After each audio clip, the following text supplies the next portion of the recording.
movimiento realmente grandioso porque hubo muertos. Las voces del pasado en el presente. El primer momento en que piso tierras de América Central. Esto es El Hilo de la Historia. Aquí, en el estadio de Génova, Huancayazo, Costa Rica.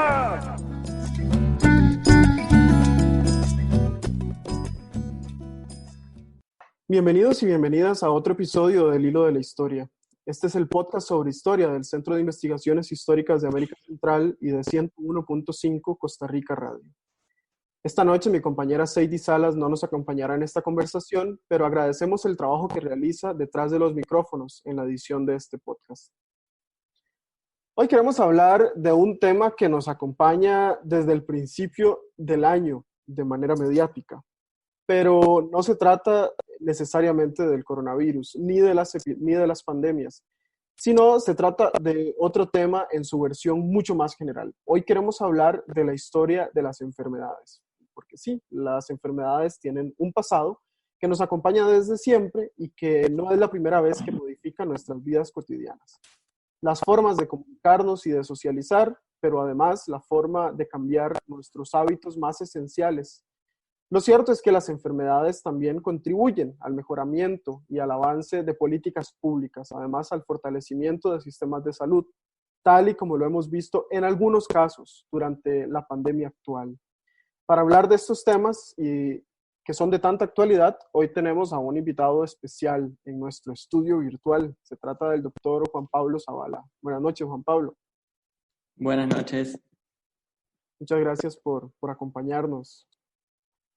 No, la verdad quería agradecerles esta convocatoria y enviarle un abrazo a los amigos de Costa Rica, de la Universidad de Costa Rica, del CIAC, y a los compañeros y amigos de la Red de Estudios Globales de la Microbiología. Igualmente para vos, como todos y todas lo saben, esta pandemia nos ha permitido tener un estudio de grabación virtual. Por eso hoy el doctor Zavala nos acompaña desde Argentina, donde trabaja como investigador del CONICET. Además es licenciado en Sociología por la Universidad de Buenos Aires, tiene un máster en Ciencia, Tecnología y Sociedad por la Universidad Nacional de Quilmes, y es doctor en Ciencias Sociales por la Facultad Latinoamericana de Ciencias Sociales, y también tiene un doctorado en Filosofía por la Universidad de París I, Sorbonne. Además, el doctor Zavala ha publicado varios artículos sobre el tema de la sociología y la historia de la ciencia, que luego vamos a profundizar. Y sus investigaciones se han preocupado sobre temas como la construcción social de la utilidad de la ciencia, la enfermedad del Chagas en Argentina. Al doctor Zavala lo conocemos en el CIAC, como él bien ha dicho, porque desde hace algún tiempo forma parte de la Red de Historia de la Microbiología, coordinada por el doctor Ronnie Viales Hurtado e inscrita en el programa de investigación de Ciencia, Tecnología y Sociedad. Juan Pablo, empecemos por temas un poquito más generales. ¿Desde qué perspectiva es que la historia trabaja el tema de las enfermedades y cómo es que los estudios de la ciencia, tecnología y la sociedad hacen para abordar esta temática? Bueno, empezaría quizá con una introducción un poco más general de qué son los estudios sociales de la ciencia y la tecnología. Esta es una perspectiva que comienza a desarrollarse con fuerza a partir de la década de 1970, más o menos, y que empieza a estudiar las relaciones entre la ciencia y la sociedad desde una perspectiva un poco crítica, digamos, pero sobre todo apuntando a analizar cómo es que la sociedad está atravesada por el conocimiento científico y tecnológico y cómo condiciona de alguna manera la producción de conocimiento. Entonces esto rompe un poco con la tradición o las perspectivas más tradicionales de historia de la ciencia, que se fijaban nada más que en cómo se desarrollaban las ideas y cómo se acumulaba conocimiento en torno a determinados objetos. Desde esta perspectiva, lo que nosotros entendemos es que la ciencia debe ser vista como una actividad social más que a lo largo del tiempo se ha ido autonomizando, que ha ido generando sus propias reglas de funcionamiento, pero que puede ser analizada a partir de las herramientas que proveen las perspectivas sociales, sociológicas, antropológicas, historiográficas, económicas, que nos permiten entender cómo esos conocimientos se relacionan con el resto de la sociedad. Pensando que no hay una división entre ciencia y naturaleza, entre conocimiento científico, tecnológico y organización social, sino que la sociedad está constituida a partir de estos conocimientos y de estas tecnologías. Entonces, la idea principal que nosotros trabajamos es la idea de la co-construcción.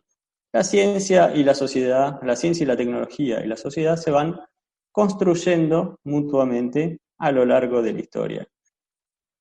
Entonces, lo que nosotros tratamos de analizar desde esta perspectiva es cómo en cada momento histórico esos espacios de producción de conocimiento, de producción de desarrollo tecnológico, proveen ciertas herramientas, ¿no? Ahora, en el ámbito de la salud podría ser una vacuna, un suero, un kit de diagnóstico, alguna forma de medir la temperatura de las personas que permiten alguna intervención concreta sobre la sociedad, sobre los seres humanos, pero a su vez también nos proveen o nos brindan herramientas conceptuales y técnicas que son las que, a través de las cuales nosotros podemos entender ese mundo natural y que son las que de alguna forma condicionan la organización social en cada momento histórico.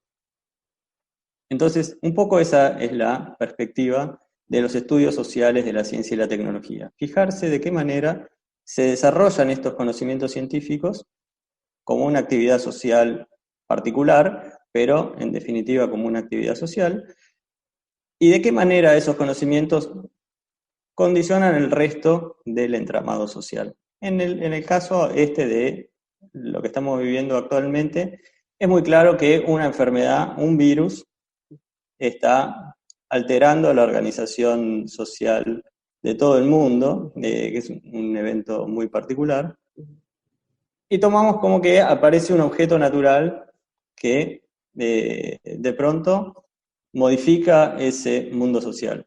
Lo que nosotros tratamos de ver es cuáles son los conocimientos que se están poniendo en juego, que nos permiten entender que eso es un virus, que hay que tomar determinadas medidas para controlarlo, que hay que actuar de determinada forma para contagiarse, para aislarse, para prevenirse, y que eso es lo que va a estar condicionando la organización social que se da en torno a este evento biológico, digamos. Claro, porque uno de los temas que son más recurrentes en los días anteriores es que existe un vínculo muy estrecho, parece ahora mucho más notable que nunca, un vínculo muy estrecho entre la economía, la vida cotidiana de las personas y la enfermedad, ¿no? La enfermedad ya no solamente de un país, es decir, ya no solamente restringida a las fronteras nacionales, y esto ha puesto un debate actual que parece haber un doble terreno, ¿no? Se comprende la dimensión científica de la pandemia, pero también se discute su dimensión social y económica. Este vínculo entre la ciencia y la sociedad existe ahora en perspectiva histórica, ya no solo como en los estudios en términos generales, sino en perspectiva de trayectoria, de larga trayectoria. Claro. Yo creo que la gran ventaja de mirar estas cosas con una perspectiva histórica es que quedan más al descubierto las interacciones y estos procesos de relación entre el desarrollo del conocimiento científico y todas estas otras dimensiones que vos nombrabas, la económica, la política, la laboral, la social, que condicionan un poco cómo ese conocimiento científico se fue produciendo, qué es lo que conocemos sobre esos eventos, sobre esas cuestiones del mundo natural, que están siempre mediadas por alguna herramienta científica, tecnológica, que nos permite acceder a ella. Y ese acceso, al estar mediado por un conocimiento científico y tecnológico, también está mediado por algún tipo de forma de organización social y algún tipo de condicionamiento que el momento histórico le atravesó ese proceso de construcción de conocimiento que hace que nosotros conozcamos las cosas de esa manera y actuemos en consecuencia. Dentro de esta perspectiva, yo me he especializado en el estudio de enfermedades que desde una perspectiva histórica, ¿no? Entonces, acá las enfermedades son un objeto privilegiado para observar todas estas relaciones, porque son a la vez algo que está causado por alguna forma de alteración de los organismos naturales o de eventos biológicos naturales, la aparición de un virus, de algún agente infeccioso, de alguna perturbación del organismo que es analizado a la vez por un conjunto de disciplinas científicas y tecnológicas que nos permiten acceder a ellas y que en principio o a primera vista parecería que hay una relación de apropiación de ese mundo natural. Nosotros logramos entender el mundo natural y actuamos en consecuencia. Cuando uno lo ve en perspectiva histórica, ve que esas mediaciones o que esas formas de entender el mundo van variando de una manera muy significativa a lo largo del tiempo, de acuerdo a cuáles fueron las posibilidades que se tuvieron en cada momento de conocer esos eventos biológicos, de cómo se accedió a esos eventos biológicos, cuáles fueron los desarrollos tecnológicos que nos permitieron conocer, entre comillas, ese mundo natural o entender qué era lo que pasaba con ese mundo natural, cuáles eran los intereses que estaban detrás de esos eventos biológicos, cuáles eran los intereses económicos de los imperios, por ejemplo, para estudiar las enfermedades tropicales. Bueno, que eran lo que estaba condicionando su posible desarrollo económico, el desarrollo económico de sus colonias y por consecuencia de los países centrales. Entonces, por eso se desarrolla una cantidad de conocimientos y de empresas científicas que quieren dominar ese mundo natural de alguna manera, y esa producción de conocimiento está atravesada por esos contextos económicos, políticos, históricos, institucionales, disciplinarios, que es lo que nosotros tratamos de poner de relieve desde esta perspectiva de los estudios sociales de la ciencia y la tecnología. En el caso de las enfermedades, como te decía, nosotros las entendemos como un recorte de este mundo social que está determinado por la onda expansiva, digamos, o por el campo magnético que se da en torno a enfermedades, a alguna enfermedad en particular. En general son más acotados, ¿no? Una enfermedad delimita un espacio social, en general más acotado. En casos como este son casos totalmente atípicos, donde una enfermedad de pronto irradia sobre todo el mundo al mismo tiempo, o buena parte del mundo al mismo tiempo, y trastoca casi todas las dimensiones de la organización social. Nosotros estamos más acostumbrados a estudiar espacios más acotados, ¿no? Donde las enfermedades se reproducen y afectan intereses en espacios sociales más acotados.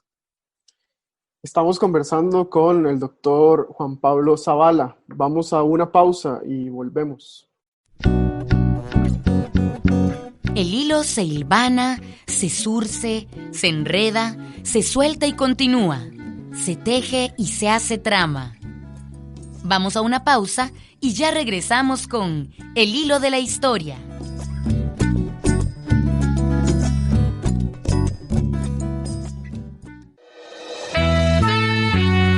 ...101.5... Costa Rica Radio.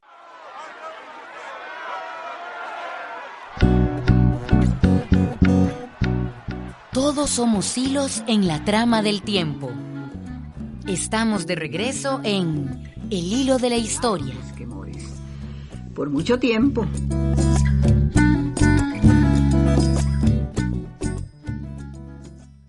Estamos de vuelta en El Hilo de la Historia. Esta noche conversamos con el doctor Juan Pablo Zavala, investigador del CONICET, que hoy nos acompaña en nuestro estudio virtual desde su casa en Argentina. Y aunque en este programa normalmente nos dedicamos a hablar del pasado de Costa Rica, hemos pensado en irnos más al sur del continente, y esto nos puede ayudar a dimensionar con mayor claridad la historia de las enfermedades en toda esta región. Pues como hemos comprendido en las últimas semanas, las enfermedades no tienen frontera. Juan Pablo, una de las dimensiones que te has encargado de estudiar es una enfermedad que causó un impacto sobresaliente en toda América Latina y lo has trabajado para el caso de Argentina. Este se trata de la enfermedad del Chagas o del mal de Chagas, como se conoce popularmente. ¿Cómo es que esta enfermedad se desarrolló y qué impactos principales causó en Argentina, que es el caso que has estudiado? Bueno, el impacto más importante de la enfermedad se trata de una enfermedad endémica en todo el continente que genera, por la forma que hoy tenemos de entenderla, una incapacidad cardíaca que significa una reducción de la esperanza de vida, genera una enfermedad una enfermedad del corazón que puede provocar la muerte a una edad más o menos temprana, que es el modo en que nosotros hoy conocemos la enfermedad, que afecta a un número de personas que no está muy claro porque las estadísticas no son claras, pero que son alrededor de 3 millones de personas, al menos en Argentina, y se calculan varios millones para América Latina, ¿no? Este es el modo en el que hoy pensamos la enfermedad. Retomando un poco la perspectiva de lo que decíamos en la primera etapa, si uno analiza cómo ha sido la trayectoria histórica de la enfermedad, lo primero que vemos es que esta forma de entender la enfermedad ha ido variando de una forma bastante importante a lo largo del tiempo. Entonces, desde el descubrimiento de la enfermedad por parte de Carlos Chagas en Brasil en 1909, la enfermedad como objeto médico, digamos, en su definición médica, ha ido variando de una forma importante y también en las consecuencias que se le atribuyen a la enfermedad en términos a la cantidad de personas que afecta y a las consecuencias que tiene esto para la vida de las personas. En un principio se la pensó como una enfermedad que está causada por un parásito que es el Trypanosoma cruzi y se le asoció en un principio los síntomas del bocio y del cretinismo porque se pensaba que el parásito afectaba principalmente la tiroides y esto generaba el bocio y también afectaba el sistema nervioso, entonces tenía como consecuencia alteraciones en el desarrollo y esto suponía una gran cantidad de afectados por la enfermedad. Esto se entró en una zona de controversia durante varias décadas y recién a partir de la década del 30 y 40 se empezó a definir que la característica de la enfermedad, la definición médica de la enfermedad, era que el parásito lo que causaba mayormente eran lesiones en el corazón o en el sistema digestivo. Esto depende en cada región, afecta de una manera distinta. Y que la discapacidad que generaba era de un tipo crónico, no era algo que se manifestaba ni bien se producía la infección, sino con los años. Una cosa característica de la enfermedad es que ha afectado generalmente a las clases, a personas que viven en medios rurales en condiciones de pobreza, ¿no? Porque se transmite por un insecto que implica viviendas en las que estos insectos anidan y que pican de noche a los habitantes. Entonces, los afectados por la enfermedad son de una clase social que no ha tenido el reconocimiento, que no ha tenido la capacidad de imponerse como un grupo social para el que se orientara la ciencia y se orientara el desarrollo de tratamientos. Entonces, los tratamientos que existen son tratamientos antiparasitarios que tienen un alcance limitado, porque está probado que son efectivos para un periodo reciente, donde la infección es reciente, pero que no hay un tratamiento para los que ya llevan varios años de infección. Y son tratamientos que se desarrollaron en la década de 1960, 1970, y no hay un interés de empresas para desarrollar nuevos fármacos. Claro, Hay consorcios internacionales que están trabajando, que han retomado el tema desde perspectivas, ¿no?, más de organizaciones como Médicos Sin Fronteras, de este tipo de cosas, pero no ha estado en la agenda de las corporaciones productoras de medicamentos.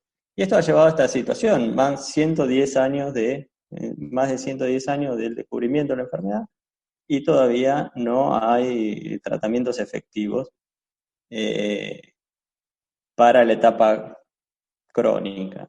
claro, Entonces, acá vemos cómo están atravesados, cómo el desarrollo científico y tecnológico está atravesado por todos estos intereses que exceden a la mera producción de conocimiento. Sí, uno de los elementos más evidentes y más valiosos que nos presentás es cómo evidentemente la ciencia también tiene muchísimo que ver con las decisiones políticas. Y antes de que el tiempo nos consuma la totalidad de este espacio, yo quisiera preguntarte por un tema que se ha estado desarrollando en el CIAC y que en los últimos días ha tenido una importancia central por el impacto que ha tenido durante la emergencia por el coronavirus. En los medios, más que nunca, ha estado presente el tema de la microbiología, una disciplina que, como sabemos, está ahí, pero a la que volvemos a ver con muchísima mayor atención cuando momentos como el actual nos lo llaman a hacerlo. ¿Qué papel juega históricamente la microbiología en la detención de estas enfermedades y qué luces nos pueden ir dando para el estudio histórico de esta disciplina en la actualidad, los trabajos que han estado realizando? Te lo pregunto porque hace algunas semanas teníamos en el estudio al doctor José María Gutiérrez, quien forma parte de la red de historia de microbiología del CIAC, y me gustaría que podamos terminar, que podamos ampliar todo esto que has dicho tan interesante sobre cómo este tema es abordado por ustedes desde su disciplina. Sí, aprovecho para mandarle un abrazo a Chema también. He escuchado su programa sobre la historia del desarrollo de la microbiología en Costa Rica. La verdad que ha hecho un raconto histórico muy interesante. Nosotros estamos trabajando sobre cómo se ha desarrollado la microbiología en Argentina desde fines del siglo XIX. Y también es un caso que está atravesado absolutamente por las políticas sanitarias de la época, ¿no? Cuando aparece la bacteriología, como era conocida en ese momento, con la teoría de que había ciertos agentes infecciosos específicos por detrás de estas enfermedades que azotaban a las ciudades, como la fiebre amarilla, el cólera, la peste bubónica. Las autoridades sanitarias que estaban encargadas de lidiar con las consecuencias de estas enfermedades ven ahí una posible herramienta de control y de intervención y de la sociedad, y de aplicar, de tener herramientas concretas para aplicar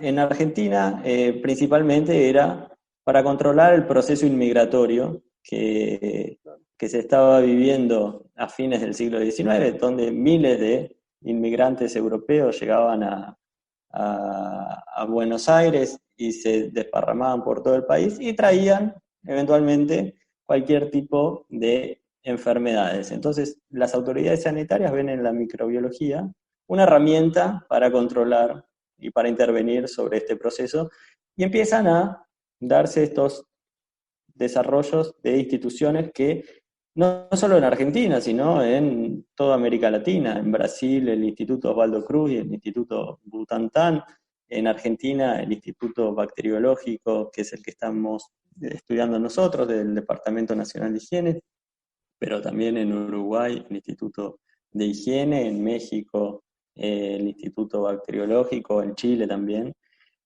muy similar con una matriz de desarrollo muy similar a la que contaba Chema de lo que sucedió en Costa Rica con el clodomiro picado, de médicos locales que van a formarse al Instituto Pasteur o al Instituto de Berlín y vuelven y traen, empiezan a desarrollar localmente estos institutos con la idea de detectar y desarrollar medidas de intervención contra estas enfermedades. Esto ha ido evolucionando históricamente. Esos institutos hoy todavía existen. En Argentina es el Instituto Malbrán, la actual forma de ese instituto bacteriológico que se crea a principios del siglo XX, y que justamente hoy es el encargado de hacer los test sobre coronavirus. Entonces siempre estos desarrollos científicos y tecnológicos han sido una parte de la estrategia de intervención política de los gobiernos, que ha condicionado muy fuertemente cómo se ha desarrollado y cómo se ha apoyado el desarrollo de esta ciencia, pero que a su vez le han condicionado, le han marcado qué es lo que tenía, qué es lo que podía, o qué es lo que le convenía hacer a cada gobierno en cada momento para ejercer estas formas de control de la sociedad. Entonces, esas son el tipo de relaciones que a nosotros nos interesa resaltar. Justo sobre esto quería preguntarte, porque, bueno, antes de que se nos acabe el tiempo en estos minutos que nos quedan, vemos instituciones que históricamente han estado con nosotros, pero estamos frente a una enfermedad nueva y estamos frente a un contexto nuevo, si pensamos en la actualidad. ¿Qué elementos ves que son totalmente innovadores, que responden totalmente a una situación inédita sobre lo que pasa en la actualidad, sobre esta enfermedad del coronavirus, en perspectiva histórica, ¿no? ¿Qué retos presenta que nunca habían estado presentes en la historia de las enfermedades? Yo creo que si uno lo mira con un plazo histórico un poco largo o de alrededor de un siglo, esto no es nuevo, esto es lo que pasaba hasta principios o mediados del siglo XX, cuando se empiezan a controlar las enfermedades. Pero esto era lo que pasaba antes, ¿no? No se sabía cómo se transmitía, no se sabía qué era lo que causaba el cólera. Hoy sabemos que es un virus, sabemos la forma que tiene, sabemos el genoma que tiene, sabemos. Lo que no sabemos bien es cómo hacer para controlarlo y no tenemos una vacuna todavía. Pero tenemos claro qué es lo que habría que hacer. Esta era la situación normal hasta el desarrollo de la microbiología, hasta el desarrollo de que estas instituciones fueron muy exitosas, ¿no? en su propósito de controlar ese mundo natural, o al menos dieron herramientas que permitieron generar estabilizaciones en ese mundo natural, un orden previsible en ese mundo natural. Ahora lo que nos resulta muy novedoso es la incertidumbre, cómo nosotros no sabemos qué hacer con este virus y cómo estamos tan indefensos ante esta nueva enfermedad. Pero esta era la situación natural antes del desarrollo de estas herramientas que son bastante nuevas si uno las mira históricamente. Todos estos institutos que te estuve nombrando, incluso el Instituto Pasteur y el Instituto de Berlín, son de la década de 1880. Sí. No hace tanto tiempo.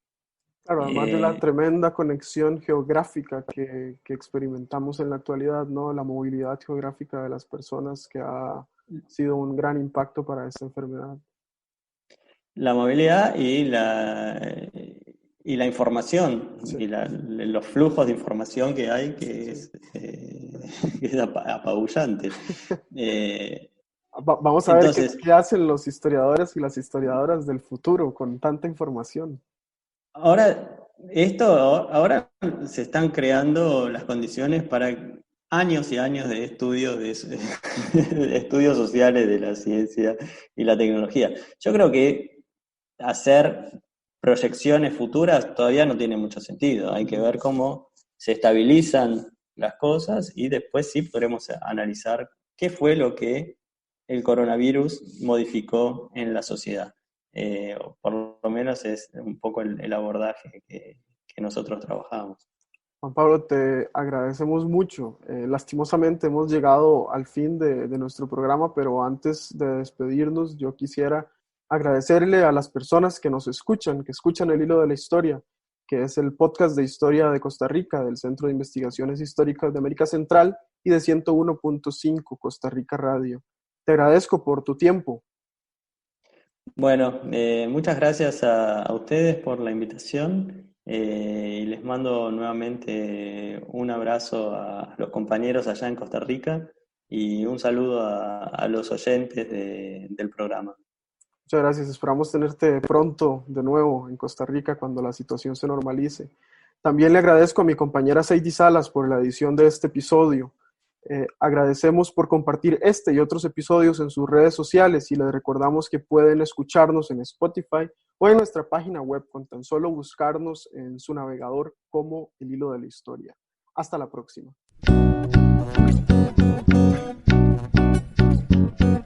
El Hilo de la Historia es una producción del Centro de Investigaciones Históricas de América Central y 101.5 Costa Rica Radio. El tema musical que nos acompaña es de Wilson Arroyo. Te esperamos el próximo jueves a las 7:30 de la noche y te invitamos a seguirnos por redes sociales.